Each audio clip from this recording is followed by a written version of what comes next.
అత్యాచారం హత్య జరిగిన ఆ సంఘటనకి నిరసన తెలుపుతూ ఈరోజు మొత్తం యావత్ భారతదేశం అంతా వైద్య సిబ్బంది అంతా వైద్య సేవలు నిలిపివేసి నిరసన వ్యక్తం చేస్తున్నాయి. అందులో భాగంగానే మా బాన్స్వాడలో మొత్తం గవర్నమెంట్ అండ్ ప్రైవేట్ డాక్టర్స్ అందరూ కూడా ఒక ర్యాలీ నిర్వహించి నిరసన వ్యక్తం చేశాం.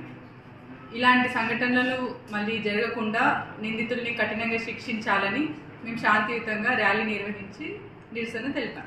నిరసన ఎప్పటిదాకా? ఈరోజు మొత్తం ఈరోజు ఉదయం 24 గంటల ఓపీ సేవలు అన్నీ నిలిపివేయడం జరిగింది. ఈ కోలకత్తా మెడికల్ కాలేజీలో ఏదైతే వైద్య విద్యార్థిని పైన పీజీ చేస్తున్న వైద్య విద్యార్థిని పైన డ్యూటీ చేస్తున్న సమయంలో ఒక దుండగుడు అమానవీయంగా అత్యాచారం చేసి హత్య చేసిన సంఘటన దేశాన్ని కుదిపేస్తుందని మనం అంతా చూస్తున్నాం.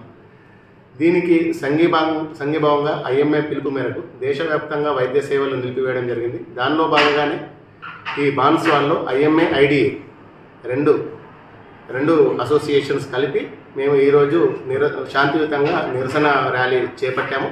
ఇక్కడ గవర్నమెంట్ హాస్పిటల్ ఎంసీహెచ్ దగ్గర కూడా కొంతసేపు మేము ప్రజలకు కూడా అవగాహన కల్పించాం వీటిపైన. ఆ తర్వాత శాంతియుతంగా నిరసన తెలుపుతూ ఇప్పుడు దానికి అనుగుణంగానే 24 గంటలు సేవలు మేము బంద్ చేస్తున్నాము.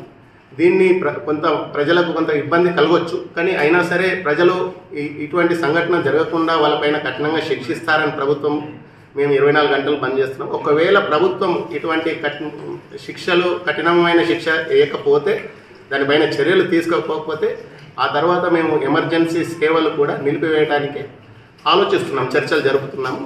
తర్వాత మేము చర్చలు జరిపిన తర్వాత మీకు పత్రికా వాళ్ళకి